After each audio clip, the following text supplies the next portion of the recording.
Pagdating sa kusina, mga Kapampangan daw ang madalas na bumibida. At dito sa tinaguriang culinary capital ng bansa, mayaman sa kasaysayan ng Pampanga kapag lutuan ng pinag-uusapan. At talaga namang manyaman ang pagkain dito. Ang top 30 cooks naman ng Pampanga, handang-handa na rin sa cooking showdown nila.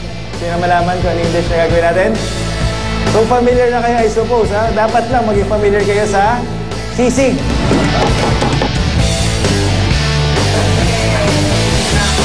You have to be creative. Okay, you have 5 minutes. 5 minutes starts now. Okay, salang na. Pagkatapos ng 5 minutes, ang pasiklaban ng mga cooks sa pagluluto ng sisig, sisimula na. Sisig daw, ano ibig sabihin ng sisig? It literally means pinaasim. Pinaasim or cooking something sour. Sili at maskara ng baboy.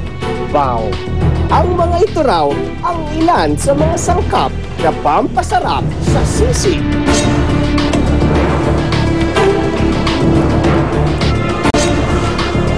Marami sa ating mga contestants, pangkaraniwang sisig lang ang naisipang gawin.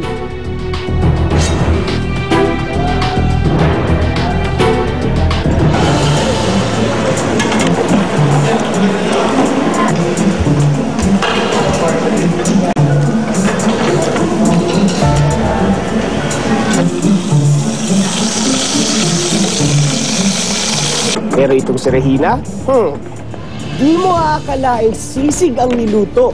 Matataba ang hiwa ng karne at mukhang masabaw. Pasado nga ba ito sa mga hurado? Ang iba naman, dinedma ang baboy at seafood style ang ginawa. Sisig. Bangus sisig. Bangus sisig!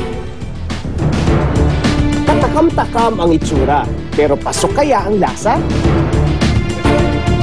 Ganyan siyang i-present sa ating mga judges. Hindi niya na kailangan tapusin yung 30 minutes. Sino kaya sa mga cooks mula sa NCR at Pampanga ang papasok bilang representative ng kani-kanilang lugar? Abangan! Ready na kayo lahat? Okay? Ready na?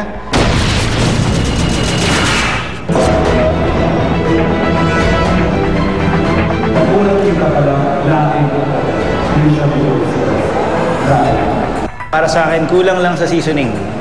Medyo nagkulang lang ako sa lasa eh. Hang! There are kids who can act.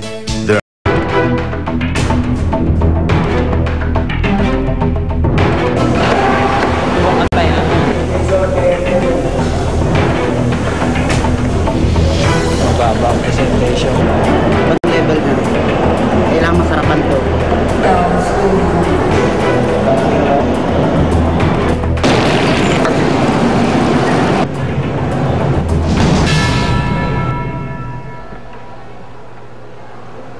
Inyong napanood ang patuloy na search for the